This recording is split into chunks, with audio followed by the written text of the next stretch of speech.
Session 1, which features the #1 team in the country, the Oklahoma Sooners. Later tonight at 8 Eastern on ESPN Plus features the following 6 teams: Michigan, Stanford, Penn State, and so on.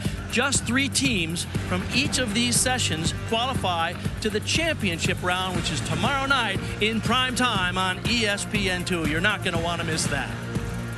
And hi, everybody, I'm Bart Connor. I'm always proud to be joined by Olympic medalist and world champion Brody Malone. Good to have you with us, Brody. Yeah, excited to be here. We did this together a year ago, and since then you got married, you bought a house, and oh, by the way, you won another world championship title on the high bar. Congratulations. Thank you very much. Now, you've competed all over the world. So how do you compare the NCAA competition to, say, the Worlds or the Olympics or World Cups? Oh, my gosh. I can remember when I competed at the Tokyo Olympics in 2021. A reporter asked me, were you more nervous competing at the Olympic Games or at the NCAA Championships? And without a doubt, I answered an NCAA Championships. There's absolutely no atmosphere that can compare to a competition like this, and we're going to see some world-class gymnastics today. Now, speaking of world-class gymnastics, there are several athletes that are national team members, national champions, and Olympic-level athletes that you'll see today, including Oklahoma's Fuzzy Benes. He was 5th in the NCAA in floor. This year, he's competing only in 4 events for the Sooners because he's dealing with some injuries. Max Auden from Nebraska, one of the best in the NCAA on high bar, and from Ohio State, it's Parker Thaxton. He leads the NCAA on pommel horse, and it is literally a world-class field, top to bottom. Now, we mentioned Fuzzy. He's been dealing with some injuries. Normally, he's a great all-arounder, but he's had several injuries. This year, he's dealing with a shoulder problem. Yeah, he's been dealing with a little bit of a rotator cuff and labrum issue. You can see his shoulders taped up there. I mean, this is a long and grueling season for these guys. They've competed all year since January, and they're basically held together by duct tape at this point. And you mentioned, of course, a long, grueling season. This is tough on the bodies, and so several of these teams are dealing with injuries. And for more on that, let's go down to Lauren Sisler. Yeah, guys, you talked about it there. The injuries, certainly a huge storyline coming into this one, and especially with this unique format, because you're not talking about managing just one day, but 2 days. And so you really have to think about it in terms of strategy. Are you managing the long game? And 3 of the top teams are going to advance, and 3 of those teams, Ohio State, Nebraska, and Oklahoma, all dealing with significant injuries, having to change lineups on the fly. So really the name of the game here is not about just who hits today, but it's also about who makes the most of this moment. Visit NCAA.com. All right, the best of the best in college gymnastics are set. The most important meet of the year here, the 2026 NCAA Gymnastics Championships. Session 1 begins when we come back.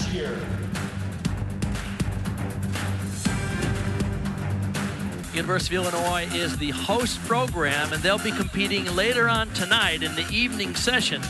Starts at 8 p.m. Eastern time. Now, here is the championship qualifier format. There are 12 total teams here in 2 separate sessions.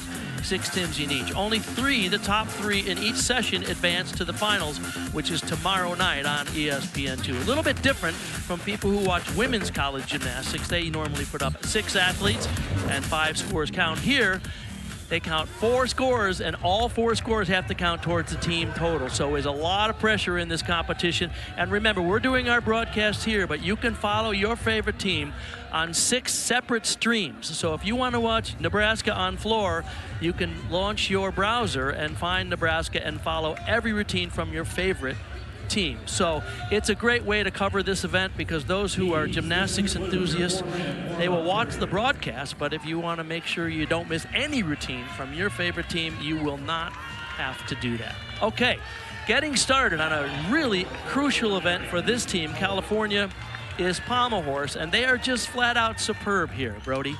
Oh, yeah, absolutely. And pommel horse can be one of those events that's really nerve-wracking to start on. Definitely. It's something that I would compare to beam for the women. You really want to be able to control those nerves and, you know, control your breathing. Harry Kim, the junior out of Rowland Heights, California, to lead them off. Remember, 4 athletes go up, and all 4 scores count, so there's very little room for error in men's collegiate competition. He's off to a great start here. He's doing his 1 pommel work.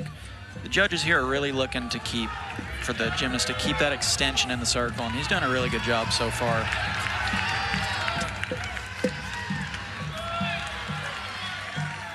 Great work here. He should be gearing up towards the end of his routine.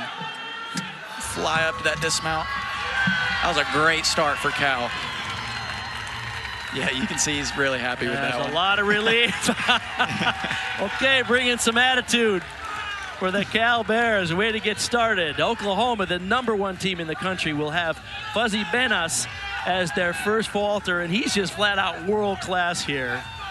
Senior out of Richmond, Texas. We mentioned at the top of the show, it seems like his story every year has something to do with injuries, but he seems to come up with great performances when OU needs it. Absolutely. He is one of those gymnasts that it doesn't matter what's going on, what's hurting him, he's a gamer. And when he raises his hand, he's going to perform. Oklahoma is in the top 2 in every event based on their averages all season long.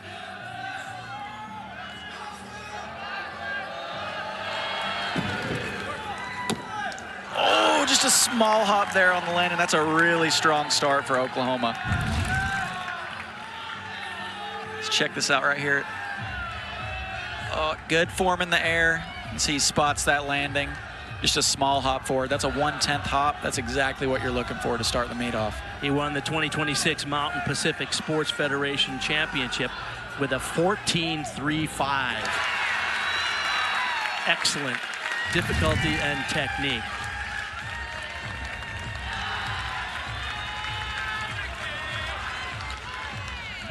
Remember, there's 6 events in men's gymnastics: floor, pommel horse, rings, vault, parallel bars, and high bar. There are 6 teams out there, and so now we move over to the floor. Max Odden leading off for the Nebraska Cornhuskers. Really strong start there with a double front. Very nice. You can see him dropping into those landings. That was a front double full punch to a front full. See a lot of athletes connecting tumbling passes like this. I mentioned there's a lot going on, so launch your browser if you want to see every routine.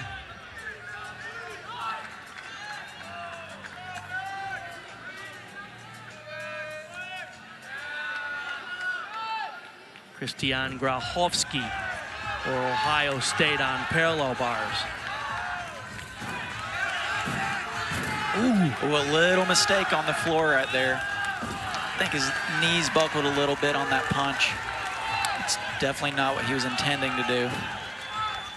Max Odden, the junior out of Scottsdale, Arizona for Nebraska. He's really one of their MVPs in terms of scoring contribution. He's 6 foot tall, which is, you know, pretty tall for a gymnast, and he's world class. Big Ten all-around runner-up. Back to the Oklahoma Sooners. Here's a young man who has really been a great addition to the OU Sooners this year, Sasha Boganoziuk from Buffalo Grove, Illinois. He's of Ukrainian heritage. The assistant coach, Valery Goncharov, was a Ukrainian Olympian, and his teammate was Sasha's father. So there's a lot of family history here, but Nathan Roman and Sasha Bogosnuk have really added a lot to this dynamic lineup for the Sooners. Whoa! Yes! Yes! That was an awesome vault. Let's take a look at this. So this is kind of the angle that the judges are looking at here. They're looking for his legs coming onto the table, and they just barely separate. Great form in the air, and you can see he spots that landing, and that's what allows him to stick right there. Here's another look. Just really great execution. You're going to see a really high score here. Here's a freshman out of Buffalo Grove, Illinois. Fantastic start for the Sooners on a high-scoring event, the vault. You stick those, they're going to be in the lead after this rotation for sure. Vault is typically a higher-scoring event than the others by somewhere 2 to 4 points. And now on the parallel bars for Ohio State, Drake Andrews. Drake Andrews will be on parallel bars on the left of your screen for Ohio State. Christian Grachowski led them off with a 13.033. And on the right side of your screen, it's Kyan Orion from California. The first 2 pommel horse workers had 13.366 and 13.0. Cal consistent here. Yeah, Kayam was actually one of my teammates at Stanford. I think we overlapped 2 years. Oh, just off. That's a very tricky skill to do there. That's called a sewn. It's basically a full circle on one hand. Little bobble on the landing there for Drake Andrews as well. And this is where it's important to bring up the point. College gymnastics for men, 4 up, 4 count. So there's very little room for error. Now, everybody's in the same boat, but it's not like in women's collegiate gymnastics where you can drop a low score. Here, they will all total up, and we will determine the best 3 out of these 6 teams will go to the championship finals tomorrow. Yeah, so Kayan's really looking to just finish a strong routine here.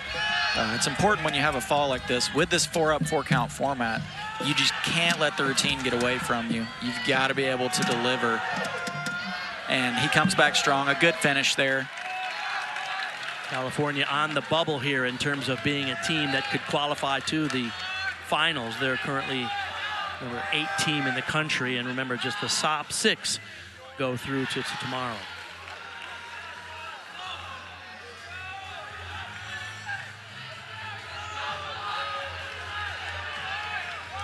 Now on the rings, from Springfield, Desiree Seuss.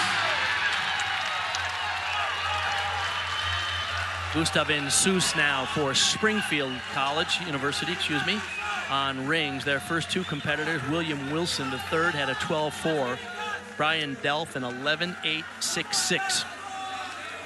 Brigham Frenthere on the right of your screen, coming after Sasha Bogosniuk, had a 14-5. That's a big score. So the Sooners are looking impressive on vault in this first rotation. You know, and that can be a little bit of the strategy that they're trying to play here. Vault is one of those events that, you know, it's fast, it happens quick, and it's a great way to kind of get the nerves out at the beginning of the competition.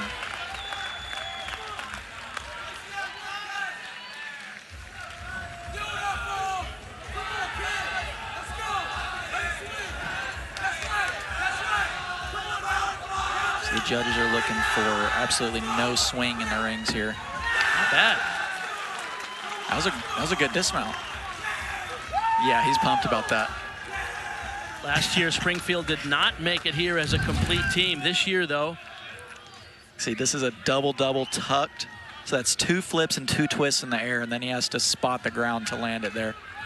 This is for the Springfield Pride, their 4th time at the NCAAs as a full team out of the last 5 seasons. Luke James, Cape Town, South Africa, will be up on floor exercise. The scores over there, Max Auden led off the Cornhuskers with a 12-9. Nathan York at an impressive 13-6-6-6. Kyler Hinson, one of the best Illinois athletes on the high bar now. Oh! Excuse me, that's Greenville.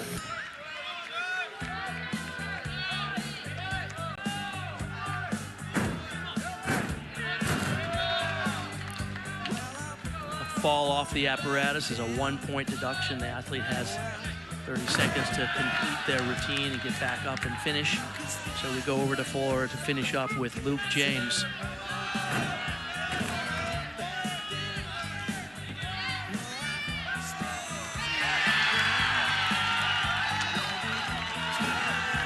Another one of those connection passes here. The athletes, you'll see a lot of them doing the connection passes because it actually gives them a bonus depending on exactly what they do. It could be a 1 to 2/10 bonus. Very nice dismount. I see the way he kicked out of that to spot that landing. Almost stuck it. Nebraska came into this competition ranked 4th in the country based on their national qualifying average. This is a completely different team than they were last year. Very young and a lot less experienced than their team from last year, which featured people like Taylor Christopoulos and Yanni Chronopoulos, and you know, they were really experienced last year. Tyler Flores now for the Sooners, coming after Brigham Frenthere had a 13-6-6-6. Wow. Oh, my. What control on that landing. Oh, my gosh. Let's take another look at this. So watch the legs as he's coming onto the table. Almost glued together and then form in the air. Lost a little bit at the end there, but you can see him spot the ground, and that's what allows him to stick that landing. That was a phenomenal vault. That's going to be another score that's comparable to Sasha's. It's a really strong start for OU. No kidding. Flores, the junior out of Mountain House, California.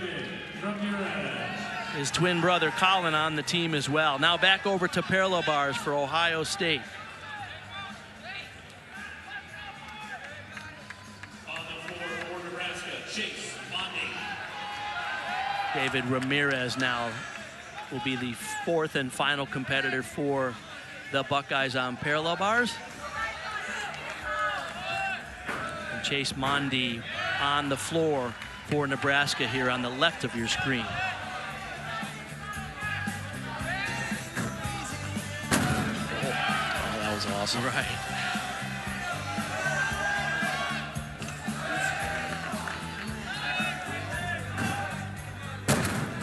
Wow, and on the left side, you see that double layout with a full twist there. That is a really hard skill to do. Chase Mondi was last year's NCAA runner-up on this event. This year he's currently ranked 6th, the junior out of Lawrence, Kansas. And Ramirez with a big dismount on the right side. Oh my gosh, that is a hard That is so dismount. hard. We'll have to take a look at that again. Full twisting double at the end. Very few athletes in the world can do it. Oh yeah, that's one of those that I was training for a while there, but I could just never figure it out. It's such a hard dismount. He made it look so easy.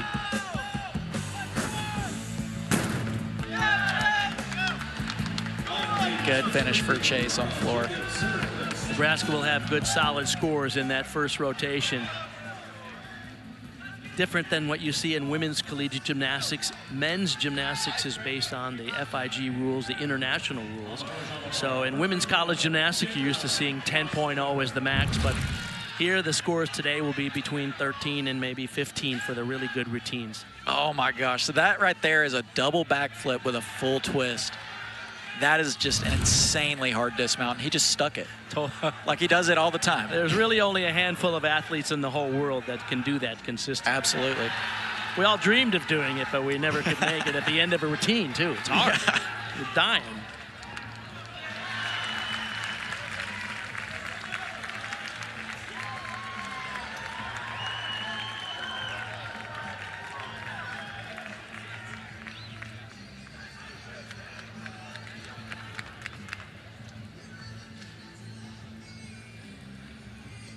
Part of Oklahoma's strategy at this competition was to start on vault and get some big scores in the book, and that served the Oklahoma Sooners well in that first rotation. Lauren Sisler is with their head coach, Mark Williams. Coach, you guys decided to go with vault first. You knew it was an event you could hit 2 sticks. How did it work out for you? Great. We just have to do that again tomorrow. Obviously, a lot of strategy playing into this session with a lot of injuries. How are you managing that through this first session? We just need to do what we normally do. Just settle in, hit routines, get through to the next day, and then go big tomorrow. With 5 events left, what is the key for you all hitting those events? Just what they do in gym. They've been practicing. They know what to do.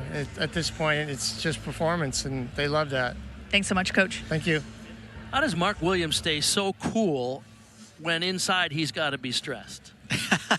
I know he's stressed Tom on the inside. Exactly. All right, well, that's going to wrap up the first rotation here. We're waiting on the score for Greenville on high bar. It's in now. It's a 12-5-3 for Jacob Foster. So the Sooners, as expected, with a huge 56-4-9-8. They will have the lead after the first of 6 rotations here in session 1.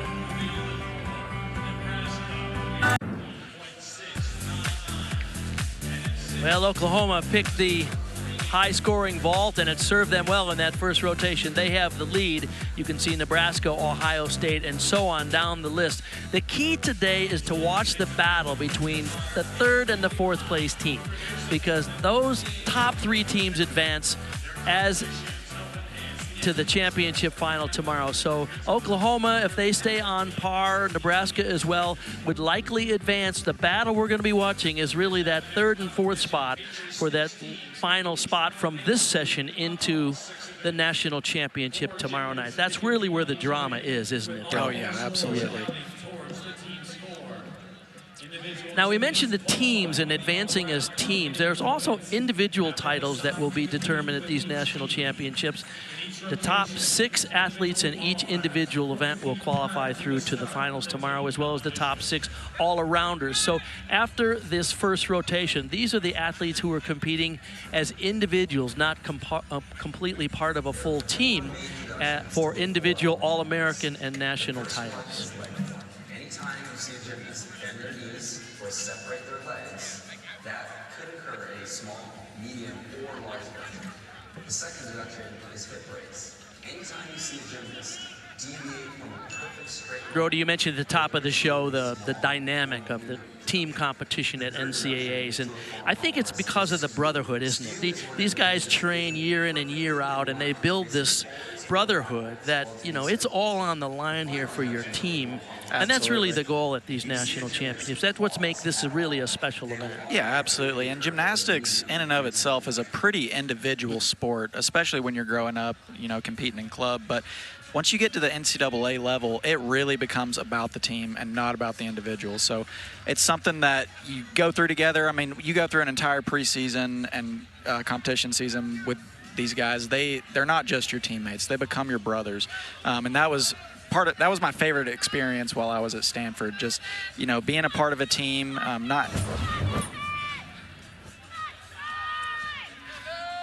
Okay, so here we got, in this next rotation, Greenville will be on the floor, Nebraska on the pommel horse, California on the ring, Springfield on vault, Oklahoma on parallel bars, and Ohio State will be on the high bar. So you can watch an individual stream of each of those events. Follow your favorite team. Once again, Oklahoma has a lead in this team competition, 3.2 ahead of Nebraska, followed by Ohio State and Cal. Those are the top 4. Fuzzy Benas getting the parallel bars set just right. Every gymnast seems to have their favorite formula. How much water, how much honey, how much chalk, right? Oh, yeah, absolutely. Everyone has their own little formula that they use. It's all legal, by the way. You can doctor it up with whatever you think gives you the best grip. Absolutely. I know I've tampered with everything from pancake syrup to corn syrup to Coca-Cola, sugar water. You can see when these swings through the bottom of the parallel bars, enormous torque on those hands, and you better have a good grip on those bars. Absolutely. I'm very picky about my grip when I go on P-bars. Really strong start for Fuzzy here. Nice front uprise hop half. He's getting into his support element groups now.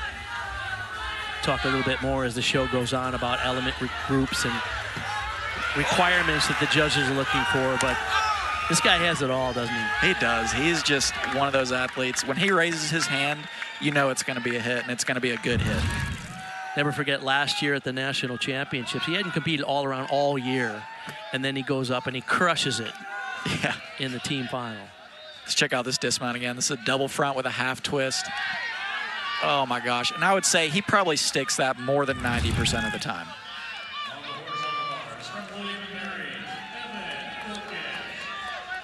Owen Carney now for Springfield on the vault, the senior out of Sterling, Massachusetts.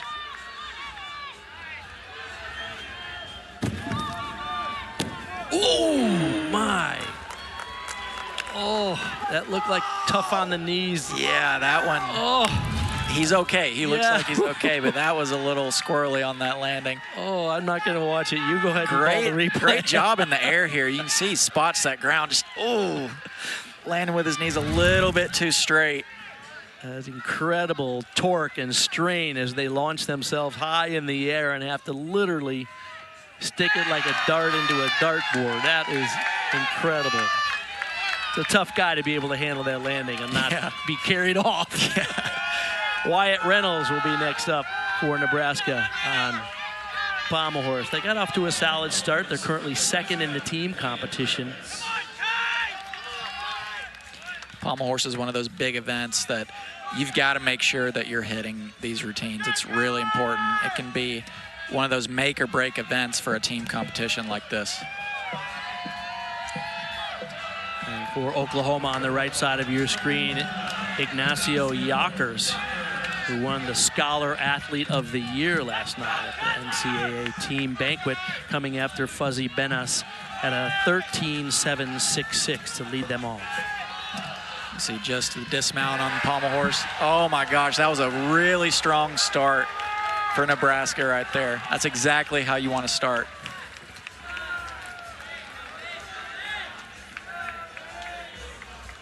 Yockers, of course, he's known as an exceptional pommel horse worker. We'll see him there today as well, but he has contributed on parallel bars and rings for the Sooners as well. 4.0 student his entire career as a Sooner. Wow. It's been a great routine so far. Should be gearing up for the dismount here. Nice double pike. A 3/10 step backwards, but that's a solid routine right there.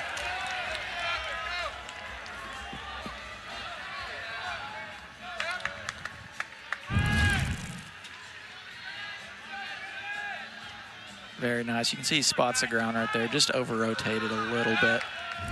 He has represented his home country of Spain, and his mother is from Spain in international competition. He's the pommel horse champion last year, the Spanish Nationals.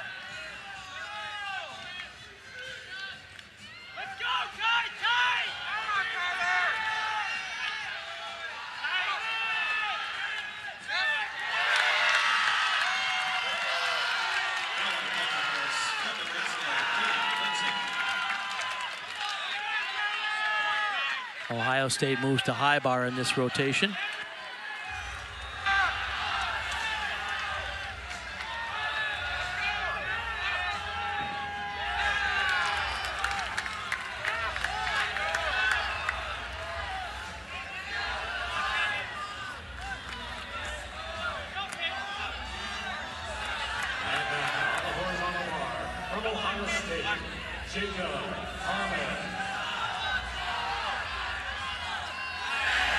Jacob Harmon now for Ohio State on high bar.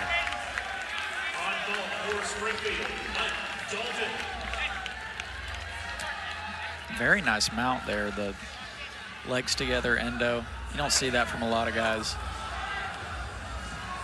Oh, so nice.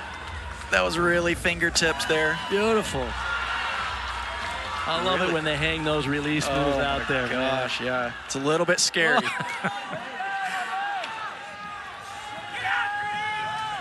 Can he find it? Oh, that was a really strong start. No kidding. The Ohio State Buckeyes, last year they didn't make it into the team final, but they're number 5 in the country, and boy, do they fly here. Let's see how fingertip this was. Oh, just barely got those dowels over the bar. Didn't even get his thumbs around the bar before he went. That can be scary. Oh, that's great stuff. And I've often said gymnastics is the original extreme sport. Some of the things these guys do are crazy. Oh, my goodness. And you too, my friend. Oh, my yeah. goodness. I've caught many releases like that. It's not exactly fun. Ethan Poole now on floor. See that judge on the side there raising that yellow flag. Means he stepped out of bounds. So if an athlete steps out of bounds with 1 foot, that's a 1/10 neutral deduction. If he steps out of bounds with both feet, that's a 3/10 neutral deduction. Ethan Poole with Greenville. They had 2 scores so far. Ricard had a 12-1 and Kyler Hinson a 12-9-3-3. It's just the 4th year of this program at Greenville, which is in Illinois. Zach Peters, a former Nebraska gymnast, is their head coach for both the men and the women. He's just done an outstanding job getting them to the top 10 in the country in just a few short years. Yeah, on our call with him before this, he's just one of those guys. He's definitely got that rub some dirt on it mentality. I think him and I would get along really well. Oh, yeah, nice stuck double pike there. Yeah, he's pumped about that one. That was a great routine. So we can see here on this opening pass, the front double pike. He does it really well. He's just, you can tell he's amped. He's got that juice, and he just goes just out of bounds, and you can see the judge raise that card there. So he only stepped out with 1 foot, so that's a 1/10 neutral deduction. Plus, of course, about 3/10 or so for the step itself.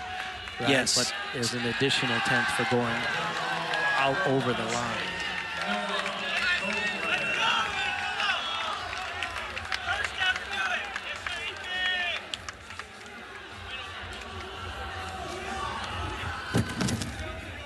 Caleb Palacio. That was an awesome vault. For Springfield. Man, he launched that thing. He launched it. That was a really high vault. Took off in Champaign, almost landed in Urbana. Did you see how far he was from that table?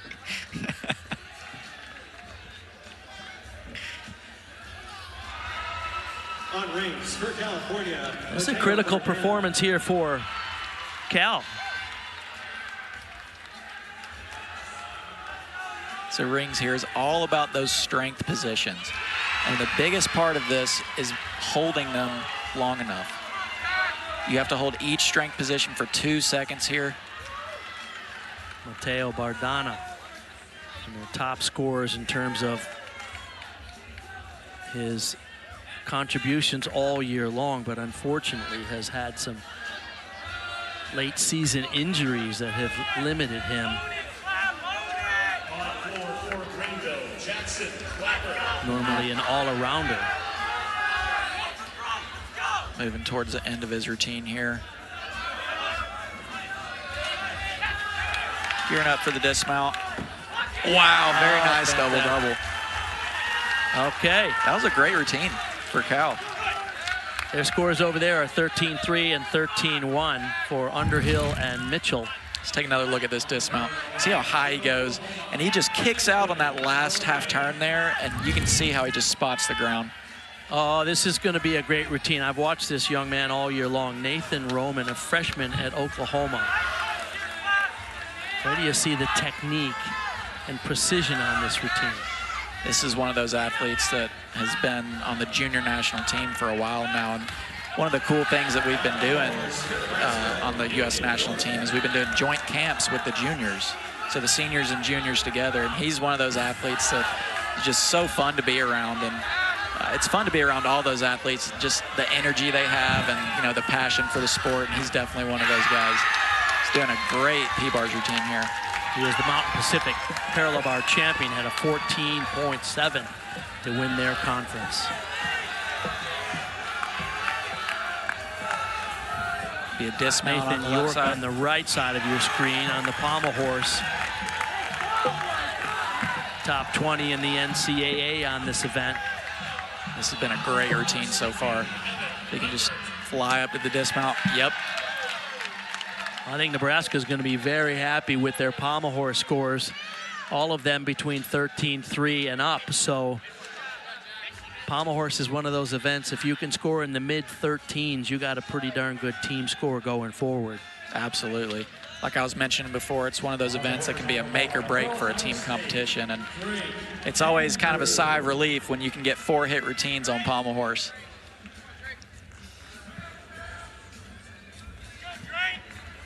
Drake Andrews for Ohio State on high bar. Should see some big releases here. That's called a Coleman. That's a double backflip over the bar with a full twist. He'll do another one here with no twist. That's called a Kovacs. He caught those beautifully. And on the right side of your screen for Cal is Sam Serlincion. Mateo Bardana before him had a 13-2.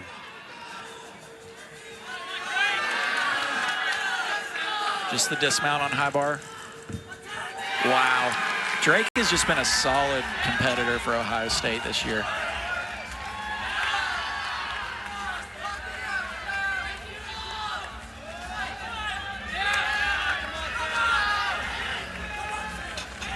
Back to the rings, just the dismount here. Wow. You can see he's happy with that one. Just seems like that double-double off rings, tuck double-double is almost like a compulsory dismount anymore. It's really difficult, but almost everybody can do it now. Yeah, it's definitely one of those hard dismounts, and it's one of those, like, as a junior when you're training, that's the goal dismount for a rings routine. And I worked for years and years and years at it. Let's take a look at some of the strength that he does here.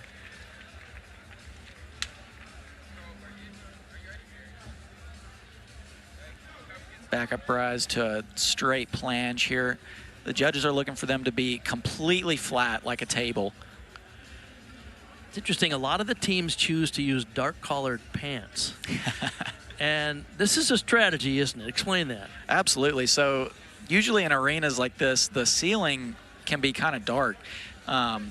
And the judges, they're on the floor. You can see they're looking up at the athletes. So it can be kind of a strategy to wear dark colored uniforms so that they can't see the deductions as well. They won't be able to see those knee bends or those, you know, little toe flickers as much. I can't blame them, I gotta say. Take every advantage as you can. Absolutely. Right? Use every rule to your advantage. Christian Grachowski, their final competitor on high bar for Ohio State. Wow, that's a really cool way to mount. Oh, no kidding. He's 7th in the NCAA on this event. He can really swing. That's called a Wallstrom. We will not see many of those. That's a very hard skill.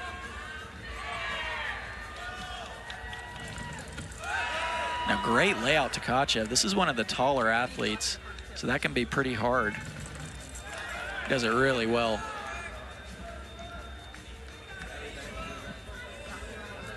Gearing up for his in-bar elements here.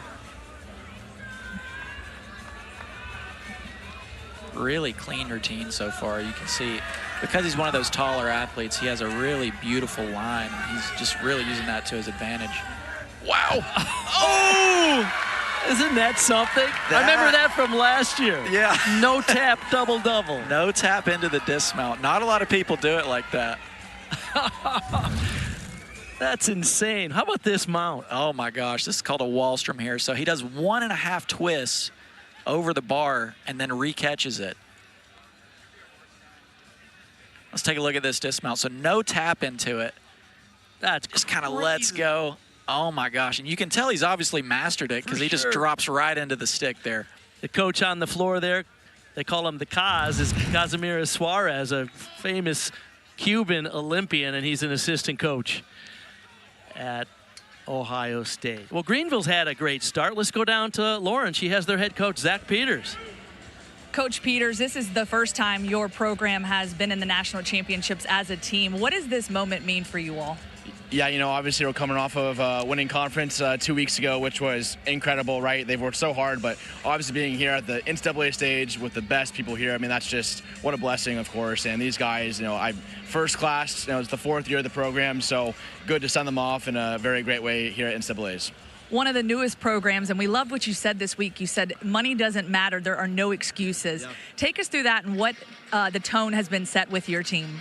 Yeah, you know, again, you can look at your circumstances and say, man, like this sucks, or you can choose to say, no, I'm going to work with this and make the most of it. And the more you put yourself in a hole of saying like, oh man, this sucks, that's on you. And so I tell the guys, I don't care what we have, what we don't have, we make the most of it every single day, and that is it, no excuses. And I don't care if we're a D3, low funding, does not matter. We have a job to do, and we have a job to go up against every great team here, and that's it. 2 events down, 4 to go. What are you telling your team? Yeah, you know, I'm telling them, like, hey, I don't care what happens. The first event, second event, we have 4 events left. I don't care if it's the best rotation ever or the worst rotation ever. We have so much more gymnastics to do, and that is all that matters. They've worked so hard to just let one routine to get in the way. Thanks, Coach. Yeah, thank you. What an outstanding coach. Zach Peters, a former All-American at Nebraska. He's your kind of guy. He is. No excuses. Just rub some dirt on it. Just put your head down and do the work. He's done just an outstanding job taking that program in just 4 years here to the NCAA championship. So that ends the second of 6 rotations here. The Sooners still have the lead. We'll give you the update on the team scores when we come back. There's no question about it. After their show, we'll be on ESPN2 with the men's championships. And here we are in session 1. Oklahoma, Nebraska, Ohio State, the top 3. Remember, just 3 out of 6 of these teams will advance to the championship final tomorrow night. Here are the top individual qualifiers after 2 rotations. Remember, not only are we crowning team champions tomorrow, we'll be crowning individual champions event by event, as well as in the all-around. Right now, the top 3 teams are Oklahoma, Nebraska, and Ohio State. Keep in mind that you can follow your favorite team in this rotation. Of Ohio State is on floor, Greenville on the horse, Nebraska on the rings, California's on the vault, Springfield will be on the parallel bars, and Oklahoma moves to the high bar. On floor for Ohio State, Jacob Harmon.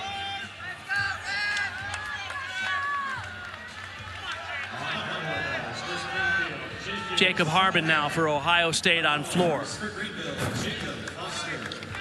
Very nice way to start the routine right there. For a handspring to double front. Wow, that was a big pass right there. That's called a double-double, so 2 flips and 2 twists in the air before he lands it. You'll see a lot of athletes doing this scale. That is actually a requirement in the new code of points. Ohio State currently in 3rd of the 6 teams here. They're 1.5 ahead of Springfield, who is currently in 4th.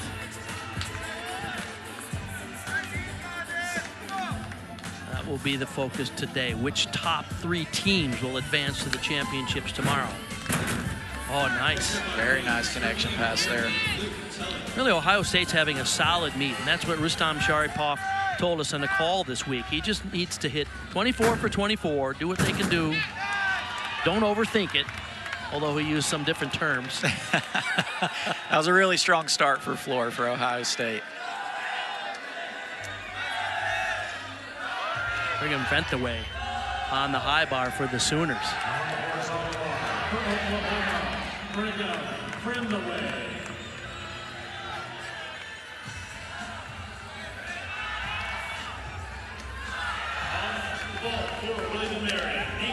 Nico Greenlee on the left of your screen.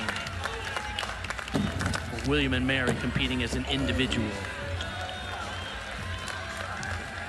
Bit of a tough landing there. Let's go back to the high bar now. Nice laid out to Tkachev there. Oh my goodness. Here's a guy who's been a mainstay in the lineups for the last couple of years for the Sooners.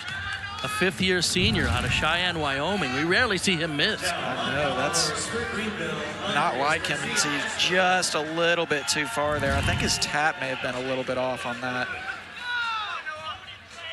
But I was just going to say, it is so important for the first guy up on every single event. That's your leadoff guy. That's the guy who's going to set the tone for the rest of the rotation. You're really looking for a hit from him. On the left side of your screen is Andres Esquivel Garza. He's 2nd up for Greenville over there after Jacob Foster had a 12-8 in the leadoff spot. You can see Brigham repeated that to Tkachev. Was able to get his hands on the bar this time.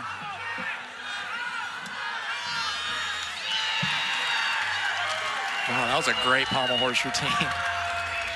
And a really unfortunate start for the Sooners. They're the #1 team in the country on high bar based on their season averages. Now, we talk a lot about the nerves that are going through these guys. And like we talked about before, And NCAA championships is very much comparable to an Olympic Games. As I said before, I was more nervous to compete at NCAAs than the Olympics. You don't want to let your brothers down, right? Absolutely. And the national teams, like Worlds and Olympics, is often an all-star team of guys put together at the last minute to compete for the country. Yep. But when you grow up with the college team, you guys live together. And so it's a little bit of a different sense of brotherhood, isn't it? Absolutely. Got Max Auden on rings right now.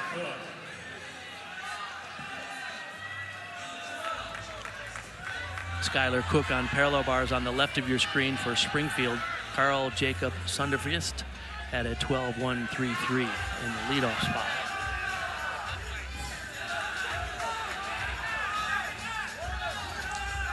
Dismount on rings. See, he landed that just a little bit short.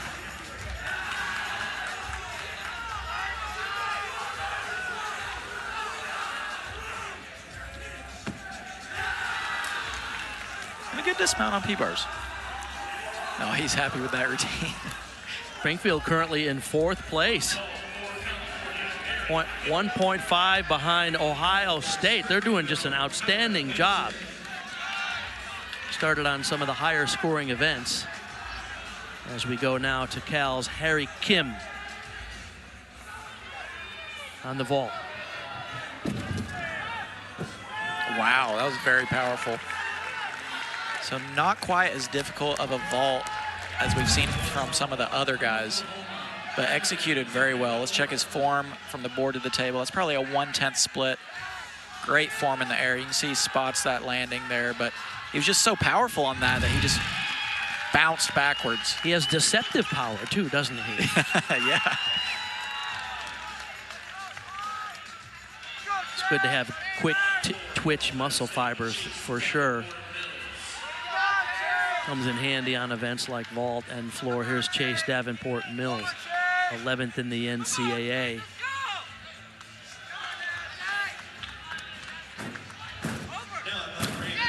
Chase is one of those athletes that's really powerful on floor. Strong mount to start the routine. So he's really taking advantage of these connection passes. Talk about how that contributes to your score. Absolutely. So you want to try to maximize your potential score as much as possible. And when you do connections like that, he got 1/10 for each of those first 2 passes. So that's really helping out his difficulty score there. This is his non-acrobatic element. Ohio State was quite disappointed last year. They did not make it into the team final. And so that's their goal this year. And it started really right after the end of the season last year. They took a trip to Puerto Rico and kind of a team bonding experience, and the team set their goals for this year. And here they are with a shot at making it through to the championship finals tomorrow. Wow, that was a really unique way to finish their routine right there.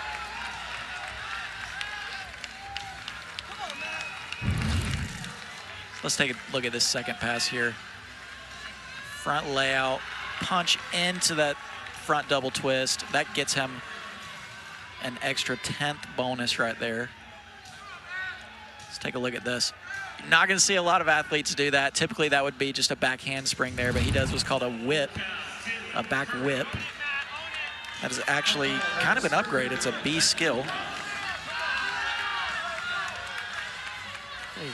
Interesting situation now for the Oklahoma Sooners. We mentioned they had the lead coming into this rotation, but with a fall of Brigham Frentaway and only a 11-9-3-3. Brandon Zepeda-Orth followed up with a 13-6-6-6, which is a very good score on high bar. So they need 2 more hit routines, because remember, in men's gymnastics, 4 up, 4 count. Not much room for error. High bar is one of those events that Fuzzy is just really naturally gifted at.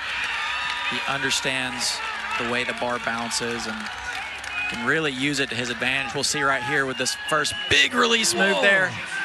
It's called a Casina. Oh, and that's another one. Those are both double backflips over the bar with a full twist. And that first one It's a very, very hard skill, and he just does it. He makes it look effortless. Sure does, and he very aggressive. It's not like he's holding back on any of these skills. He's definitely not being timid here. He's going to gear up for the dismount. Can he stick it? Oh! All right, that was a great routine. So after that fall for Frentaway, 2 good hit routines for the Sooners.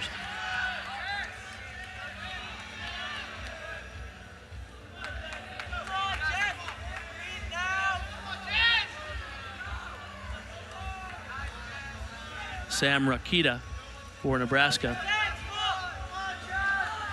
Max Auden had only an 11.933 in their leadoff spot. Ty Rodriguez, 13.133. So Nebraska needs to pick up their scores here a little bit. You can tell this guy is just so strong. Oh my gosh, 2 Maltesers in the routine. You can just see by his body position on that. He's completely flat. He's holding it for the full 2 seconds. Really not giving the judges anywhere to take deductions. Oh, little bobble there. It's really been the only issue so far in the routine. Oh. And a stuck dismount. It's an important event for Nebraska because at the Big Ten Championships, they had sort of 2 costly mistakes on rings and parallel bars, which really hurt them in the team competition. Let's take a look at that dismount. 2 flips and 2 twists. It's a very popular dismount. We're going to see that a lot today. Oh my gosh, just drops right into it.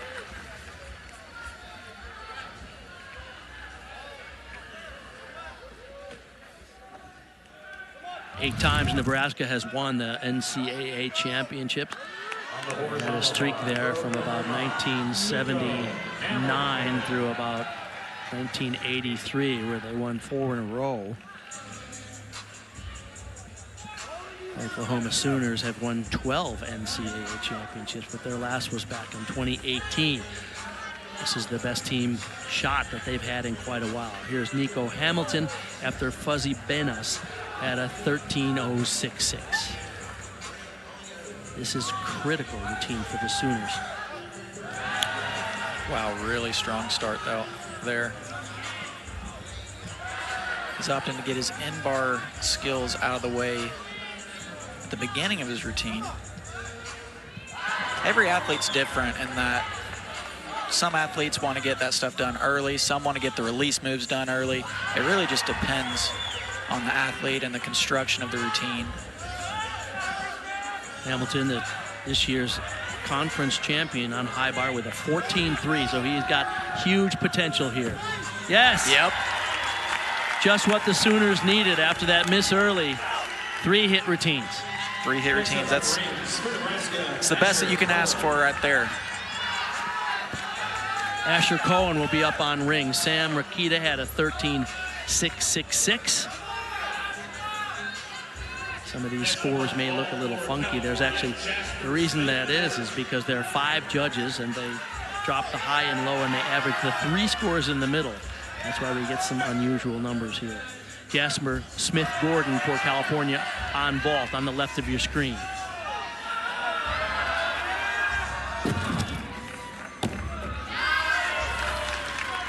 Great vault there for Cal.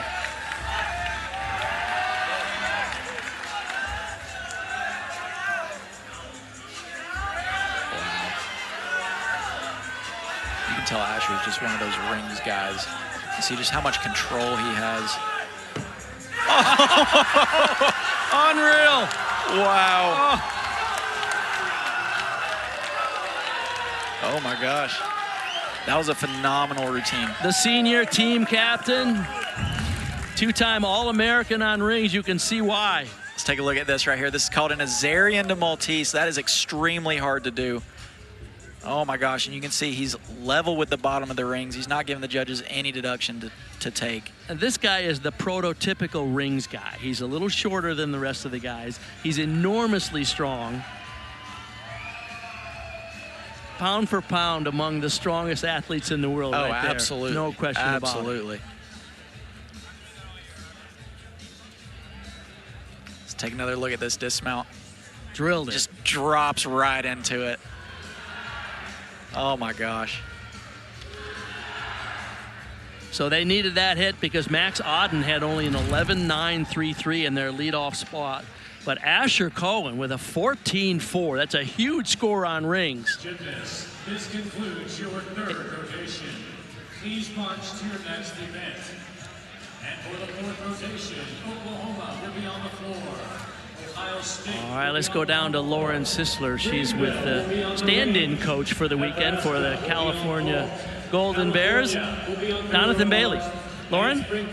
Yeah, one of the more unique storylines here with Donathan Bailey here for Cal. He's the acting head coach right now. So you, of course, competed at Cal, and now this is your first season as a coach, and now you're the head coach as Brian Del Castillo is awaiting the birth of his first child. And so what has this moment been like for you as you've stepped into this role? Yeah, honestly, Brian, throughout the whole season, I think was maybe gearing up for this, and so he's spent a lot of moments trying to prepare me, having me lead practices, having me lead competitions, making lineups, and I think he put me in a really good position to come in here and be the leader of the team. And, of course, we have to give a shout-out to Brian making a good dad-husband move by staying at home with his wife as she awaits that. Now, question for you, just what has that communication been like throughout this process during this time here as you've been here in Illinois? Yeah, at first it was, a lot of texts, some phone calls, trying to decide what our lineups would be, how guys were looking, but I think as we started getting into the week, he started seeming to trust me more and more and more, and there hasn't been quite as much communication. Obviously, we're still texting him, letting him know what's going on, but I think he trusts me, and I think he's set me up to be successful here. All right, quick message to the team here in the last 3 rotations. It's not over yet. Let's get after it. Thanks, Coach. Thank you. And you can see after 3 rotations, Cal currently in 4th place, but just 3 teams will advance. The top 3 go to the championship final, so all of that is on the line today here in Champaign, Illinois. And welcome back to Champaign, Illinois, session 1 of this 2026 NCAA Gymnastics Championships. This is the national qualifier to tomorrow's team championship. Top 3 teams currently Oklahoma, Nebraska, and Ohio State. California 1.599 behind Ohio State. So all eyes will be on that battle for 3rd and 4th. There's Oklahoma and Nebraska right now, based on their standings throughout the season, are where they belong in 1st and 2nd. Remember, it's chance to watch all of the routines for your favorite team. So in this rotation, the 4th rotation, Oklahoma's on the floor, Ohio State on horse, Greenville on the rings, Nebraska on vault, California moves to the parallel bars, and Springfield on the high bar.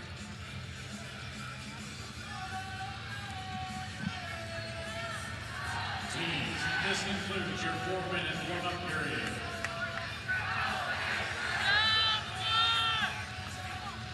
We mentioned earlier that there are some individuals competing here. They are athletes who were on teams that didn't qualify here as a full team. However, these athletes are deserving of a shot at a All-American title or even a national championship title. So on the left of your screen, Michael Wiener from William & Mary, and Christian Grachowski on horse on the right of your screen on pommel horse for Ohio State, currently in 3rd of the 6 teams. We can see here on the right side of the screen, Christian.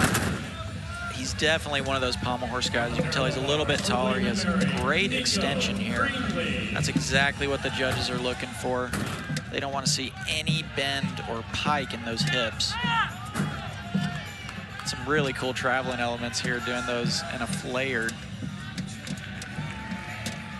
Into the rush and dismount. Really strong start for Ohio State.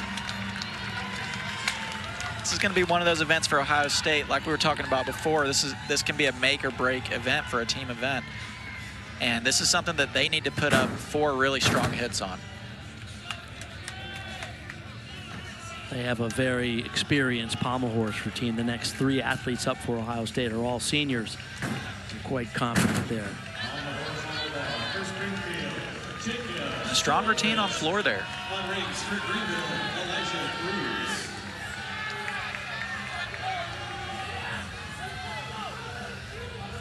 Luke Tully now competing for William and Mary as an individual on vault.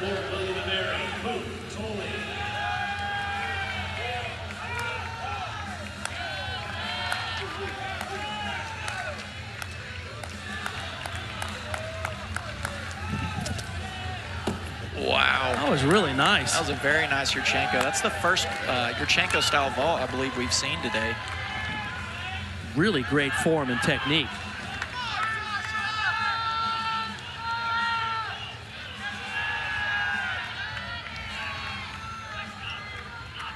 Tucker Yasunaga will be up for California on the parallel bars.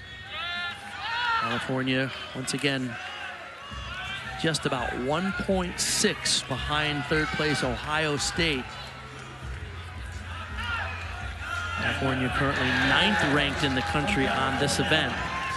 So they really need some impressive scores here. They're going to advance to the team championship for tomorrow.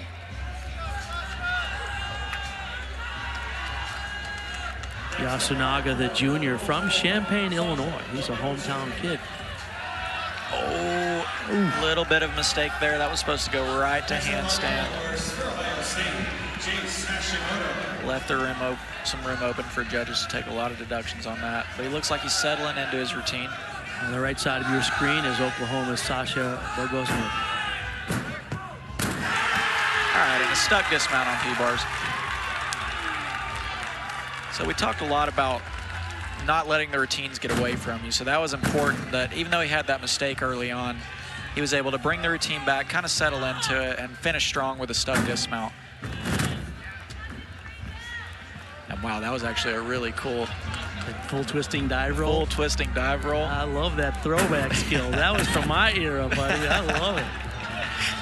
He is the current conference runner-up on floor exercise, the freshman from Buffalo Grove, Illinois. Sasha, another one of those athletes that's been consistently on the junior national team and that I've gotten to spend a lot of time with at these joint senior junior national team camps.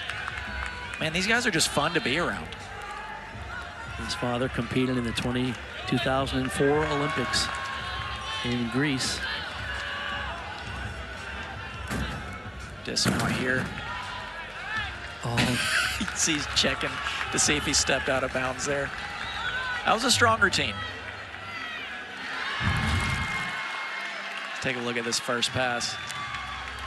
Remember, you're allowed to step on the line, the tape, but you can't go over the tape, any part of your body. So, yeah. See, his toe just got out there, but that's a really hard first pass. 2/10 connection bonus for that. Right. Let's take a look at this full twisting dive. Oh, isn't that fun? Oh my gosh, I would land straight on my head. Try that off a diving board sometime. It's a blast. It's like the easiest skill in the routine, but you liked it, didn't you? Yeah. Back to vault for Nebraska. Oh! Wow, that was a really strong start for Nebraska. Oh my gosh. Nathan York just drills it in that leadoff spot for the Cornhuskers.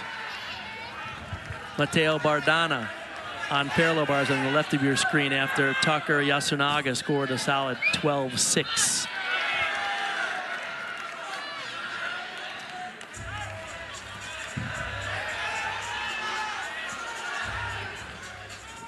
Ooh.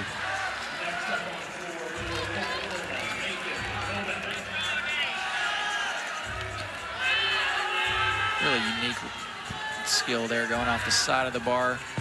Doing a kit back up. Oh! Another stuck dismount.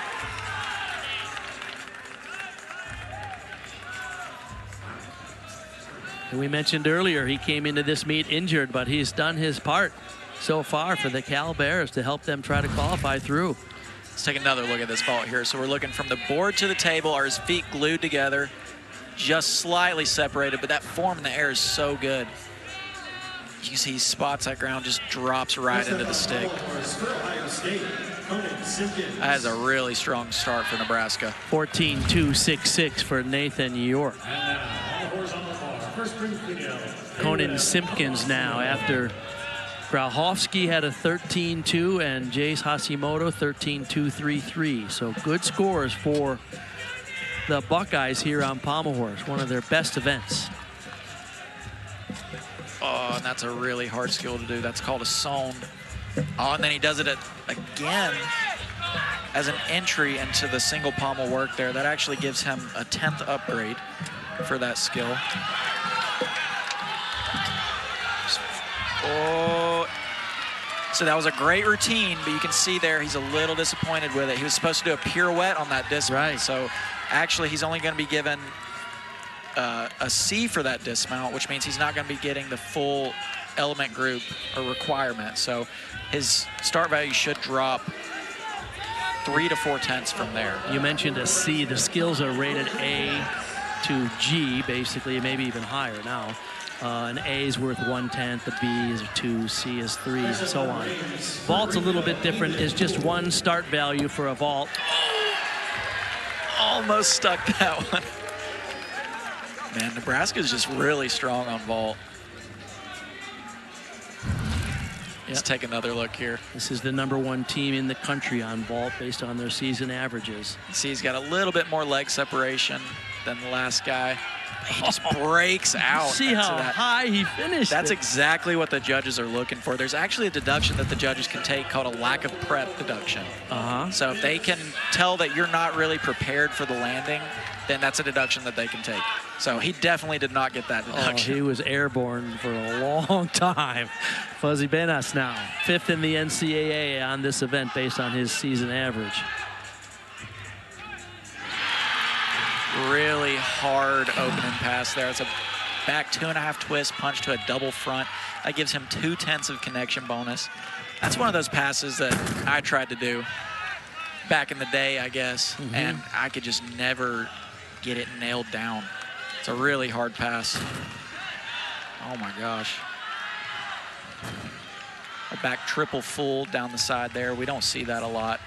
Last year's bronze medalist in the NCAA all-around. Mentioned before, last year he was dealing with a hand injury, an Achilles injury, a thumb injury. This year it's a shoulder injury, but somehow when the NCAA show up, the guy's money, isn't he? He's just good to go. It's like magic. Must be all the duct tape. Oh my. Wow. He is just a sticking machine. Let's see if he can stick this. Dismount here. Oh! Little low on that. I believe he may have put his hands down there. He talked about how the quality of gymnastics we're seeing here at these NCAA championships. This is world class on every level. Parker Thaxton, Ohio State. Yeah, and you can see here, he is definitely a pommel horse guy. He's super tall, lanky. Just, you can see how flat his circle is. And everything he's doing just seems so controlled. He has full control of his body on this event. And this was a great routine. Oh, man, they'd already had a good setup. He had 3 good scores, all 13-2 or better. And that is a guy who will not only hopefully lead his team into the finals, but he'll be have a shot at a national title on this event as well. Oh, absolutely. Let's take another look at his dismount. The judges want to see you flying up into the dismount. No hesitation, no strength used at all. Oh, my gosh, and he just does that perfectly. Scored a 14.65 at the Big Tens. Anybody who can score in the 14s on pommel horse is world class. Absolutely, and we're definitely going to see that today. Wow. Nico Hamilton for the Sooners delivered a high bar routine that was spectacular at the end of that last rotation. He's waiting on his turn. Still waiting on the score for Fuzzy Benas for the Sooners. I mentioned earlier there's 5 judges. High and low scores are thrown out, and they average the 3 scores in the middle to determine the final score. Here is Mateo Bardana from California, coming after Cayenne Orion had a 13-2-3-3.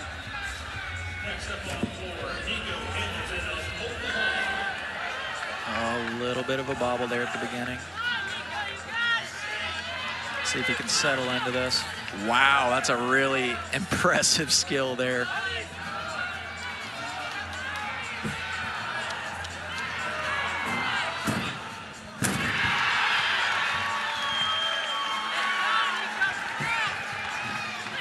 Few little hand movements on the P-bars.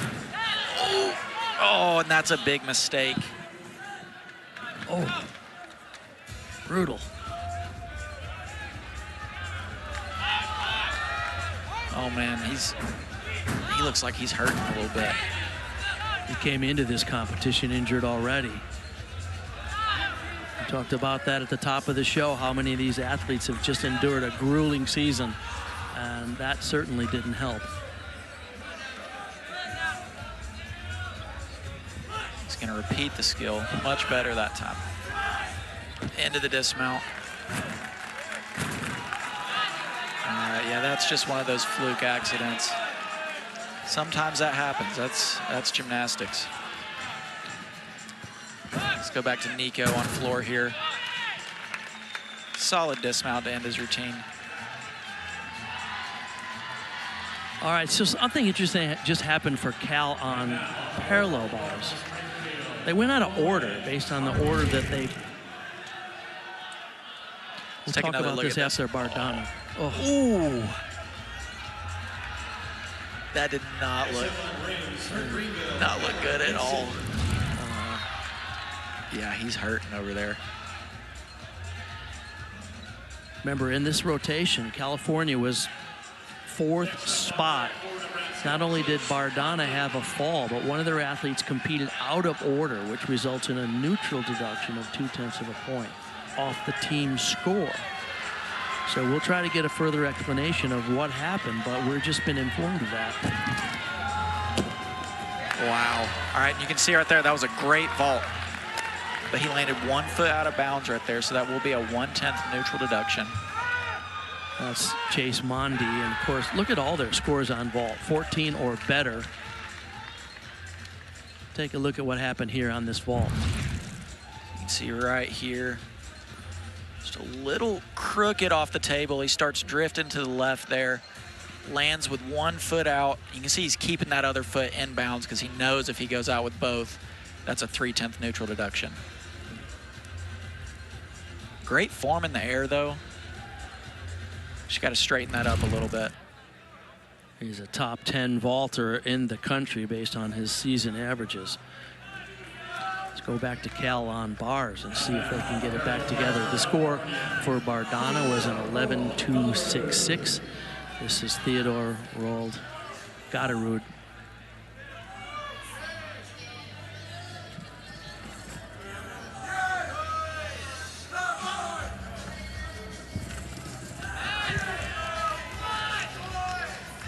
Really unique skill to start his routine right there, called a Bavzar, named after Raj Bavzar, which was a decorated U.S. gymnast back in the day. I'm sure Bart can tell us a little bit about Raj.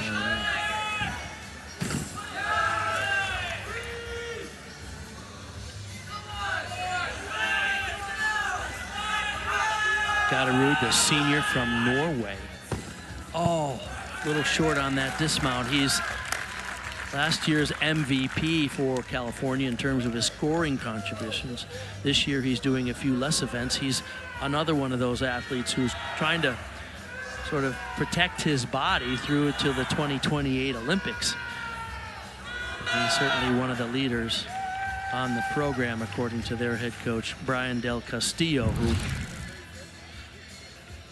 Take another look at this dismount here. Just kicked out a little bit too early there. Just needed to hold on to his legs a touch longer, keep that body rotating forward.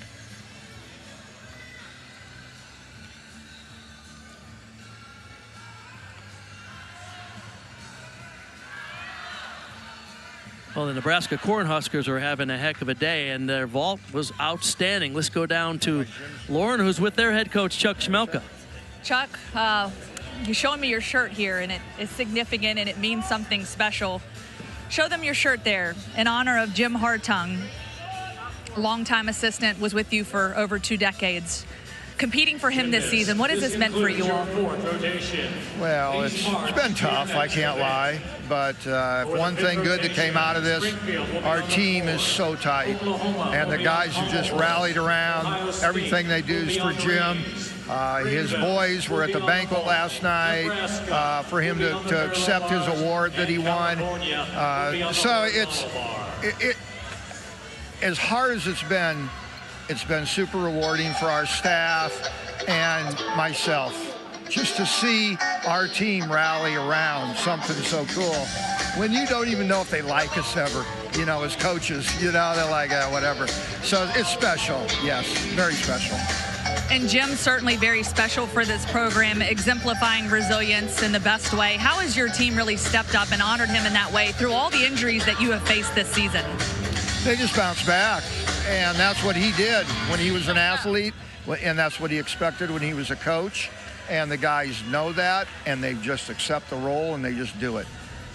And what would Jim be saying right now about your performance so far? Say, Chase, why did you land out of bounds on vault? You could do better, and now let's go kill parallel bars. Thanks, Coach. Thank you. Appreciate it. Jimmy Hartung, one of my Olympic teammates back in 1984, a longtime rival and a cherished friend, passed away this winter, and dealing with throat cancer for the last several years, but he's one of the heart and soul members of the U.S. Gymnastics team, and of course his contributions to the Nebraska Cornhuskers are legendary. We'll step away and we'll come back with the 5th of 6 rotations. Currently, Nebraska has the lead here in Champaign. We're back here at Champaign, Illinois. The Nebraska Cornhuskers currently have the lead. Remember, just the top 3 will advance to the championship final tomorrow night. So right now it's Nebraska, Oklahoma, and Ohio State. After that debacle for California and the misses and the deduction for going out of order, California is now 7.2 back and significantly behind Ohio State in terms of earning that 3rd spot. So how do we explain what just happened? The athletes went out of order, which is a neutral deduction. With men's gymnastics, I misspoke. It's a 1-point deduction. Yeah, it's not 2/10, it's a 1-point deduction. So the teams have to submit the lineups before the competition, and if you go out of order, the judges have the specific lineup, and if you go out of order, it's a 1-point team deduction. So that's not a mistake that you want to be making, especially on this stage when it's so crucial. Every 10th counts towards qualifying for day 2. The 2 athletes that went out of order, Cayenne Orion and Mateo Bardana, flip-flopped, and that is the result of a 1-point deduction off their team score for competing out of order. Now, in this 5th rotation, wow, we go to the floor. Michael Dalton. That was a really cool skill to start out with, a back 3.5 twist. The Springfield on floor exercise. Currently in 5th of the 6 teams here competing this afternoon. Wow, back triple full. You can tell this guy's just exceptional at twisting. A lot of guys will have certain specific things that they're really good at, and obviously he is a phenomenal twister, and he's taken full advantage of that.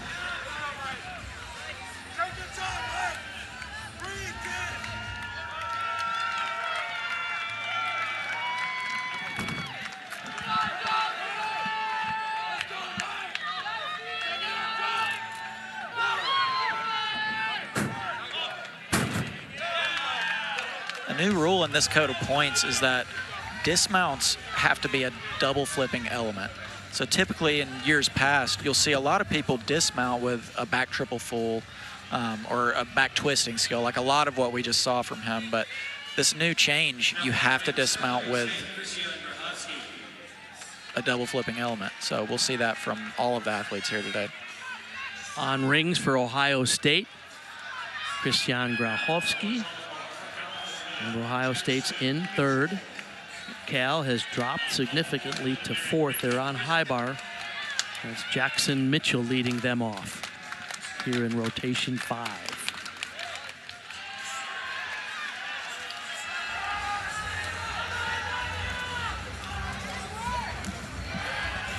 Really high flying release move right there on high bar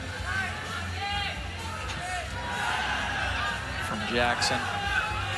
Great Tkachev work.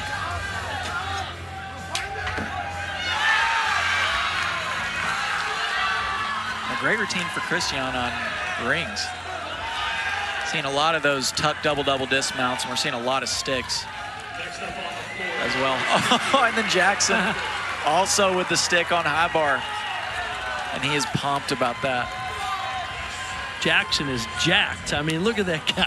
He's huge. Let's take another look at this dismount here. See how high he goes. Just drops right into it. No question about it. A perfect name for that guy. Oh, my, yeah, he is jacked for sure. Don't mess with him. Ignacio Yakers, this guy is world class on this one. Top 5 in the NCAA. Not only competing here for the Sooners, but will be in contention for another national title here on pommel horse as an individual. Just beautiful technique and form. You can see he's just really stretched open. Great body position here. Just a dismount left. A little hesitation on that. That won't be much deduction, but he's happy with that routine. He scored over 14 in 6 out of 7 meets this year, and anybody who can score in the 14s on pommel horse is just, out of sight. Great extension here. And his traveling elements. I mentioned earlier that Yakers had been acknowledged last night as a student athlete of the year for his perfect grade point average. His mother was a tennis player at Oklahoma, and his father was on the track team. Wow. So, Peyton Contini on rings for Ohio State. Grachowski had a 12-9 in that leadoff spot. Nice backup rise to planche there.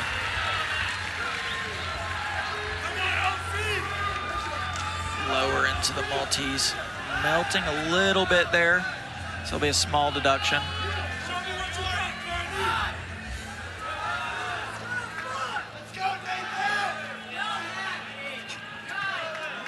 Now he's at the part of the routine. He's getting close to the dismount. He's getting those giant elements in. Another tuck double-double. Just under-rotated that a little bit. Had to take a big step forward. Like he was running out of gas a little at the end of that routine. Those strength moves are just depleting, aren't they? They are. They're hard. They take so much energy. We'll see here. You control the traffic. Go give me another one. Reset up.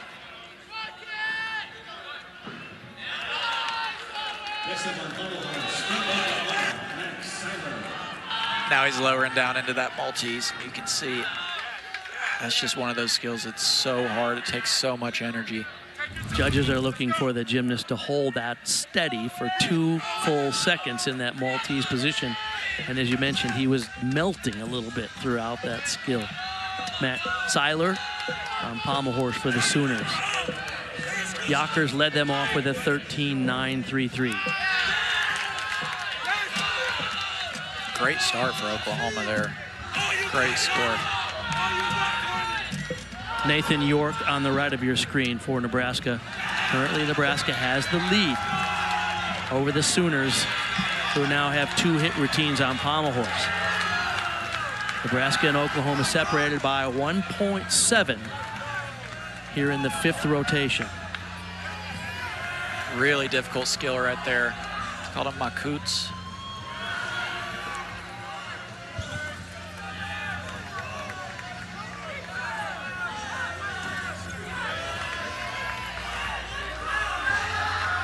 to pelt.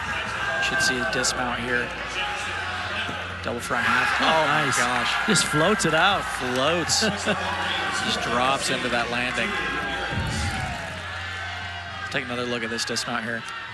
Just, oh, so floaty. He knew exactly where he was the whole time. Nebraska doing a nice job today. 13-5 for Caden Clinton in the leadoff spot.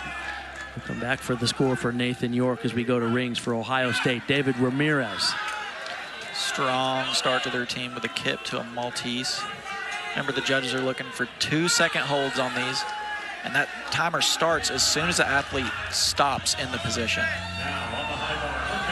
Sometimes it feels like a really long 2 seconds. Absolutely, it does. Now he's getting into the swinging elements of his routine. Montini before him had a 12-4-6-6. Grahowski led them off with a 12-9.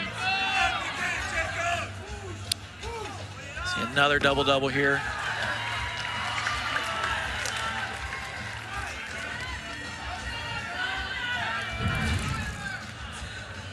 So this is his straight planche there. Drop right down into the iconic Iron Cross.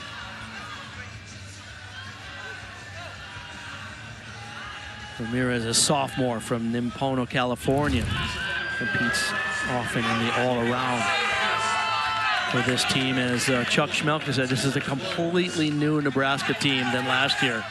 A lot of guys with 8 freshmen and several inexperienced competitors. Here we go to horse again for the Sooners. They have a 13-9-3-3 for Yockers and Matt Seiler, 12-9-6-6. Here's Tyler Flores. Great start here, a little bit of a bobble there. So the judges are looking for not just the extended open hips, but they want to see that body position throughout the entire routine. So every time you have a body check, if you're piking or extending a little bit too much, that can be a 10th off every single time you do it. So they're really looking for a solid body position there that doesn't change. On parallel bars, this is Alex Mitachi. 14-2 was the score for Nathan York just before him.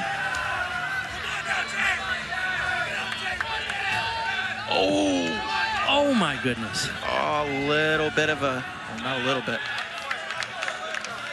Keep in mind, Nebraska and Oklahoma coming into this rotation just separated by 1.7. A fall cost the team 1 point minimum. So this team battle gets a little more interesting here in the 5th of 6 rotations. Ohio State still solid on the rings.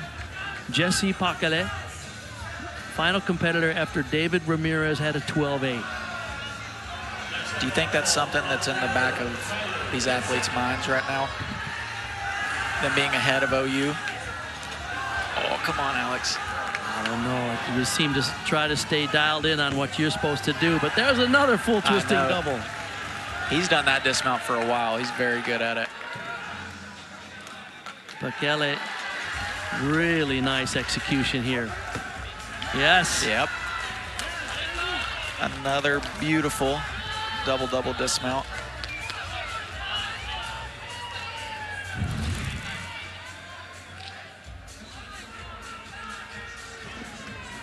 So he just launches himself up there.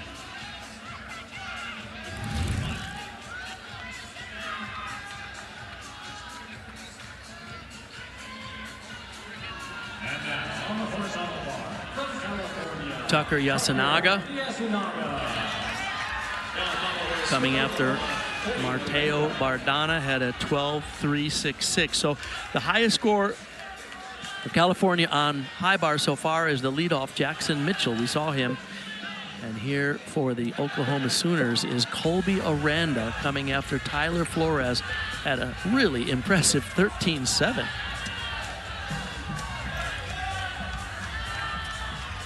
Big release on high bar there.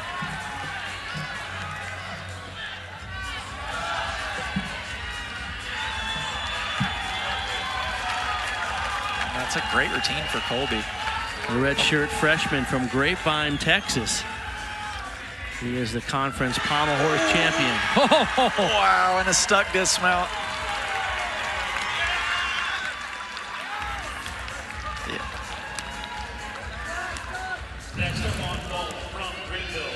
check out this release move here.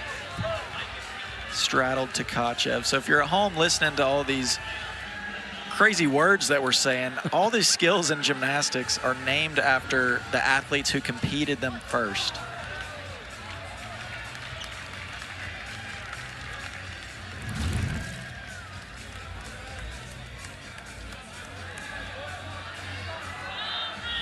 Now, on the parallel bars, from Nebraska, Asher Cohen. Here's Asher Cohen now. After Alex Natachi fell, he scored only an 11.0. So this gets a little more interesting in the team battle, as Oklahoma has had 4 solid hits on horse. Nebraska had the lead, although it may have squandered it. And they need a big score here from Asher Cohen. He's doing a great job so far. It's hard to do. Oh, that skill that late in the routine when your arms are already getting really tired.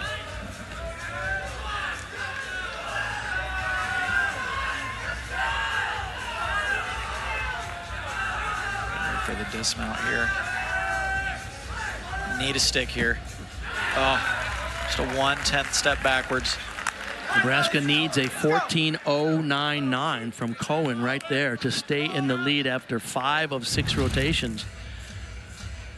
That's a tough score to get on parallel bars. Another look at the dismount here.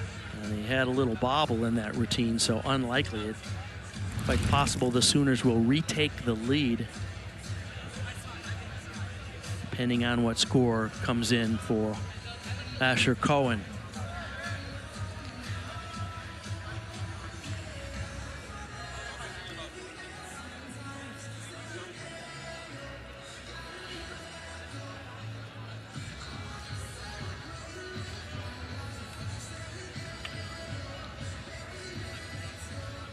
Brody, your thoughts on the competition so far? We're getting set for the 6th and final rotation.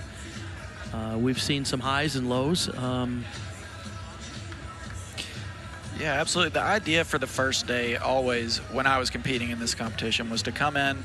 First day is to get the nerves out. Because, I mean, like we were talking about, it is a nerve-wracking competition. So really trying to use the first day to just, get under the lights, salute in front of the judge, really just get your nerves handled, and then using that information to do well on day 2. That's really what these teams that's are for trying guys to at Stanford who were highly likely to qualify. But some of these guys, they're under enormous pressure just to try to squeeze through to the finals. You Stanford guys got a little spoiled. You could coast a little on the first day. I guess so. All right, when we come back, we'll set the stage for the 6th and final rotation. Only 3 of these 6 teams will make it through to tomorrow's championship finals. Who will it be? Currently, it's Nebraska, Oklahoma, and Ohio State, but anything can happen in this 6th and final rotation. The NCAA Women's Gymnastics Championship is tomorrow on ABC, starting at 3:30 with the championship preview, followed by the Women's National Championship at 4 p.m. on ABC. For more information, visit ncaa.com, the home for the NCAA Championships. Okay, after 5 of 6 rotations, here's the story. Remember, the key thing here today is which 3 teams will advance to the finals. And right now, Oklahoma, Nebraska, and Ohio State look to be those 3 teams comfortably in that spot. Obviously, a disappointment for California, who was doing well, but had a bit of a debacle on parallel bars. There's a lot of pressure here, isn't there? Absolutely, and that's just not a mistake that you can afford to make, especially on this stage. Going out of order and getting a team deduction of 1 point. I mean, every point matters and every 10th matters in a competition like this. I mean, it can be down to the wire of whether or not these teams are going to be able to make it to day 2. Okay, and remember, later on tonight, session 2, we'll have, of course, the Stanford Cardinal. We'll have Michigan. Those are 2 of the favorites to advance. But remember, from tonight's session, just 3 more advance to the championship final. That's going to be thrilling as well, isn't it? Absolutely. I think it's going to be a battle for that 3rd position as well. Okay, can we handicap it right now, or you want to wait till then? Let's wait. Okay. All right, so here is the bracket. As I mentioned, tonight at 8 Eastern on ESPN+. Michigan and Stanford, you know, they have together won dozens of national championships. Stanford had a run of 5 in a row, thought they were going to go for their 6th last year, but Michigan upset them at home. The real battle there, I think, based on scores, will be the Penn State-Illinois battle for who makes it in as the 3rd team from that session, too. Absolutely, it will. It's going to be a fun one to watch. In this final rotation, California, unfortunately, with a tough run on parallel bars, will move to floor exercise. And before they get started, Nico Greenlee will be competing as an individual for William and Mary in this rotation.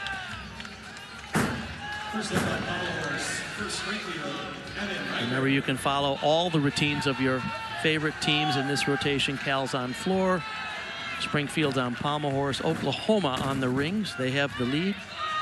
Ohio State is on the high-scoring vault. You see on the right of your screen from Greenville on parallel bars, that's Kyler Hinson. And then on the final event for Nebraska, they're on high bar in this 6th rotation.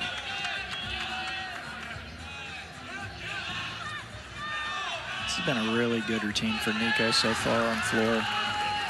See now he's doing his non-acrobatic element. So you'll see all the athletes, they have to perform what's called a non-acrobatic skill, and that can be the handstand or a press handstand or a Russian element, which we just saw Nico do.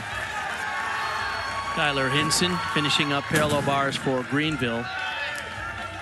They were currently in 5th of 6 teams coming into this 6th and final rotation, but that's a program that isn't just in its 4th year of existence, and they're the ECAC conference champions. They have a lot to be proud of for that young team that is building into a real national contender. Chase Davenport Mills will be the first vaulter for Ohio State. As we mentioned, they are over 6 points ahead of California, which is in that 4th spot. And Ohio State should just close it out here because they're on vault, which is clearly the highest scoring event. Absolutely. So we'll see here. Chase will start us off with Yurchenko style entry. Nice, clean Yurchenko double full there. So a lot of guys will opt to do this Yurchenko style entry because you don't get as much leg separation from the board to the table. You can see there his legs were glued together, so it can really be a separator for these guys in the eyes of the judges. He's just so clean in the air. Just a hop and a step back. That was a great vault. Trig Dudley will be the leadoff competitor for California on floor in this final rotation. Huge front double pike entry. Coming into this meet, of course, California, their goal was to make it into the top 6. But those of you who were tuned in earlier remember that their head coach, Brian Del Castillo, has stayed back home because he and his wife are expecting their first child in a few days, and so he stayed home to be with her. The assistant coach, Donathan Bailey, has been working along with Carl Zeen to keep this team intact.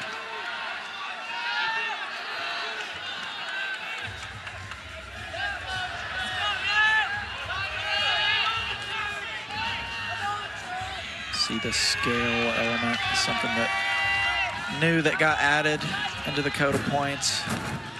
Ooh, little short on that after the 2024 quad ended. They always change the rules every 4 years to keep the sport interesting, I guess. Definitely keeps the athletes on their toes. Next up on rings from Oklahoma, Brigham. Sooners will close it out in this competition on rings. Currently the number 2 ranked team in the country based on their averages is Brigham Frenthaway. And Ohio State on the vault. Chase Davenport Mills led them off with a strong 13-7. Here's Zach Snyder. Wow. Big vault there, just didn't quite have as much rotation as he needed, so had that hop backwards. But that's still going to score really well.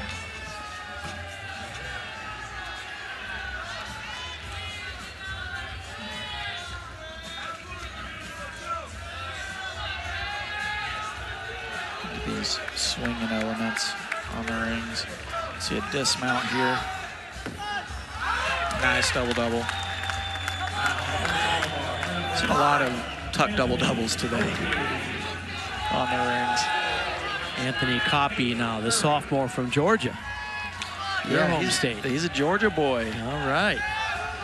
Yeah, I've been around him a lot. He's a really cool kid. Really cool connection there. So he does what's called a talk half, which was that end-bar skill directly connected to the Takacho.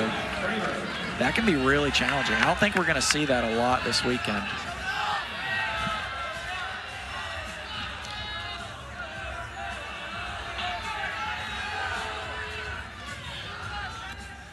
And there's a triple back somersault, the first one we've seen today. We mentioned earlier skills are A to B to C and so on. I believe that's a G. It's worth 7/10 of a point, right? F. It's an On F? high bar, the triple back It's is an an F? F. Yep. So it's worth 6/10 of a point. Yes. Let's take another look at this triple back. Oh my gosh, it's so high. And that is so hard to do at the end of a routine because you're already dizzy. Yeah. You're swinging around in a circle for 45 seconds, and then you have to end your routine with a triple backflip and somehow find your feet. I only competed it one time in my life, and it scared the heck out of me. So, but I checked the box. I did it once. You did it once, you're good. At the end of a routine when I was dying.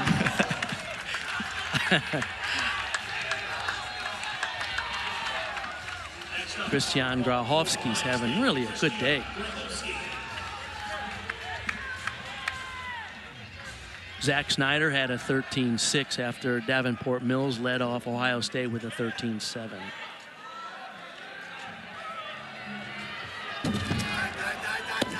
Oh, yeah. Another great vault there. Yeah, he's going to be really happy with that one. Just a small step or hop backwards. Back to the rings for the Sooners. Brigham Frentaway led them off with a 13-4-6-6. Here's Nathan Roman, the freshman from California.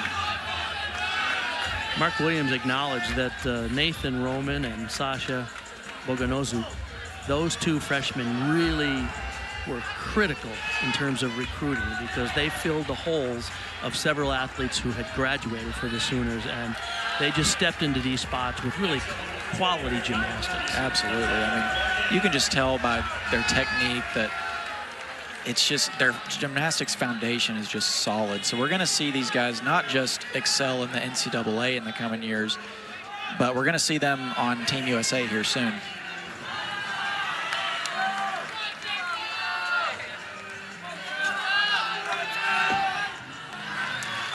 Really wanted that stick there. You can just tell he's got control of his gymnastics. Yeah, you can always tell somebody whose foundation, basics, and skills and techniques has been well coached, right? Absolutely, absolutely.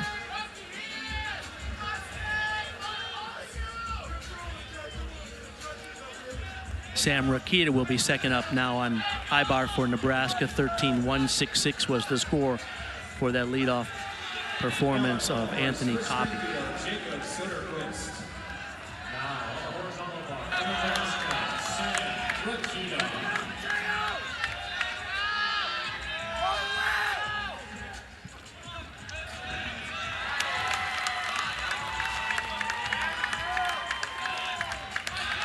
See here, he's chose to mount with those in-bar skills. It's called the talk half. And those two skills were exactly what Anthony connected in the last routine we saw from them.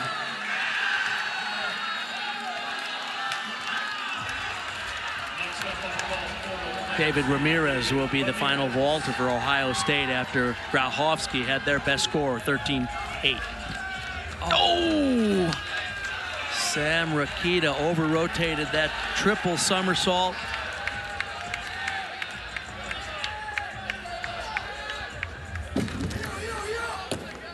Wow, that was a really great vault.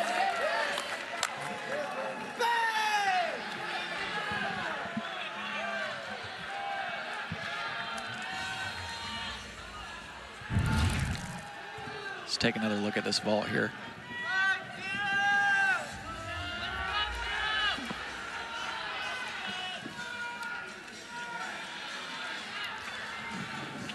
Let's see here. Great form in the air. Just one step. Oh, that was really close. I think he has to step on the outside of the line there. So that should not be a 1/10 neutral deduction. Yeah. So inches away from that 1/10 neutral. Well, I think Ohio State will be happy with their effort today because they are comfortably in a position where they will advance into the championship final. It's not the story, unfortunately, for California. Gatterud for Cal on floor, their final competitor. Max Seiler on rings for the Sooners.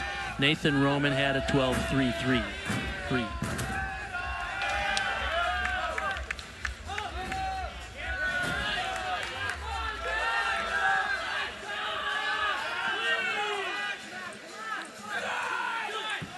A little bit of an easier dismount on rings there, but the strength in that routine was just really well done.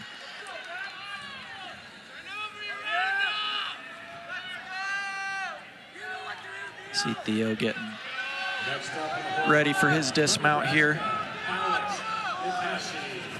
Excuse me, not his dismount. One last pass before the dismount.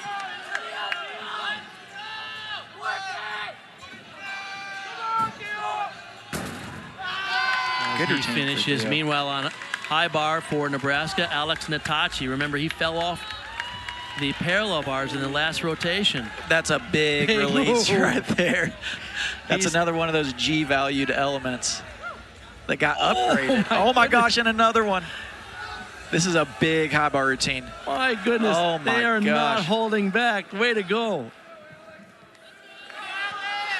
Those are three big release moves. We're not going to see a lot of guys do. And a triple. Those. Oh, and a stick. That is so hard at the end of a Wow. routine to stick a triple. And in NCAA gymnastics and now in international gymnastics, you get an extra 1/10 of a point bonus if you stick. Yeah, and that can be a real difference maker. But let's take another look at this release move. This is called a Lukin.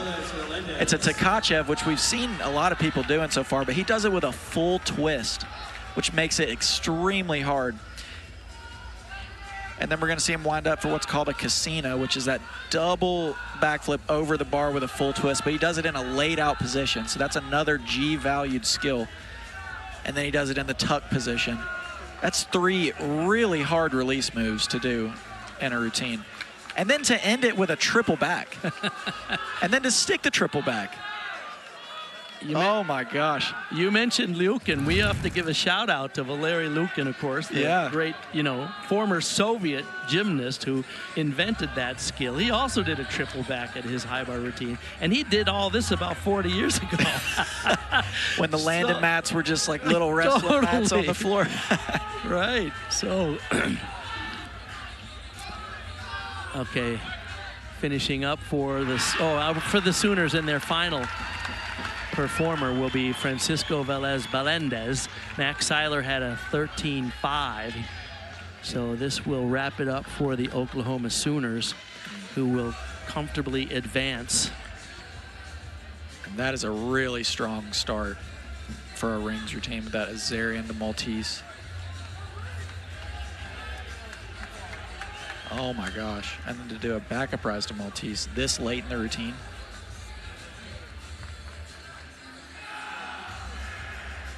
Velez Balendez, a sophomore from San Juan, Puerto Rico. See what he can do with the dismount here. Tuck double again. Oklahoma, they will certainly be a contender for their 13th national championship.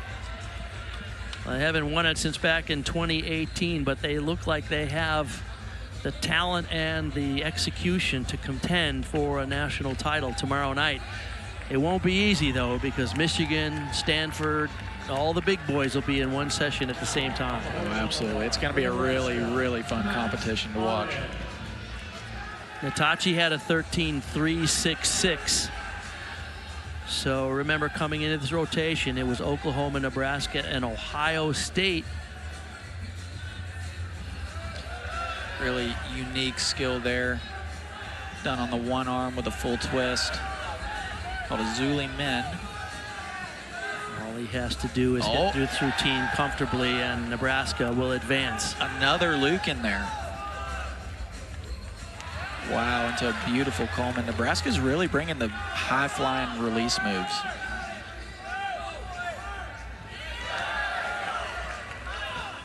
Another one of those taller gymnasts, so he's just got beautiful lines here. Can he stick it? 2 hops backwards, okay. Tell you what, Nebraska is a bit of a dark horse. They are really impressive this year. Absolutely. Okay, well, it's pretty clear now. Oklahoma and Ohio State are comfortably through, and Nebraska only needs a 6.33 from this routine from Max Auden to advance, and that will be, of course, merely academic, because that was world class. Yeah, just perform those release moves so well. I love when teams throw these big skills, trying to get that difficulty up. Yeah, you never shied away from going for the hard skills, did you? Absolutely not. That was something that I was very adamant about as an athlete, and you know, Coach Tom from Stanford did. He was, you know, nice enough to let me train those skills, and you know, really use the NCAA season to just get those skills as consistent as possible. So, and that honestly, it helped me in the long run with international assignments and competing for Team USA as well. Well, Oklahoma is going to win session 1 as expected, a #1 team in the country, and their head coach Mark Williams is down with Lauren right now. Coach Williams, you guys have the lead going into session 2 tomorrow. What was your biggest takeaway from your team's performance today? Well, we wanted to just get through and qualify, kind of get some of the nerves out. This probably wasn't our best lineup, so we want to put it all on the floor tomorrow. Take us through that a little bit with strategy, because I think the biggest hindrance you've had this season is depth, but having to leave some of your elite athletes at home. So how has that played in? Yeah, I mean, getting to the 12 was kind of the hard part. So tomorrow we're going to switch probably at least one different guy back into the lineup, and other guys we gave a little chance to have some rest. So tomorrow we'll put what we consider our A team out there. Take us through the reset. What does tonight look like as you get ready for tomorrow? We'll go through figuring out what our lineup will be for tomorrow, get some food, some rest, and get geared up for a great meet tomorrow. Hey, food's always on tap. Love it. Thanks, Coach. Thank you. Congratulations to Mark Williams and the Oklahoma Sooners. They, along with Ohio State and Nebraska, will advance. When we come back, we'll have a few more interviews with the advancing teams, head coaches, and some of the stars. Great session 1 here at the NCAA Championship.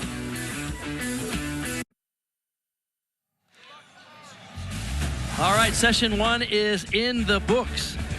Oklahoma, Nebraska, and Ohio State advance, all 3 teams.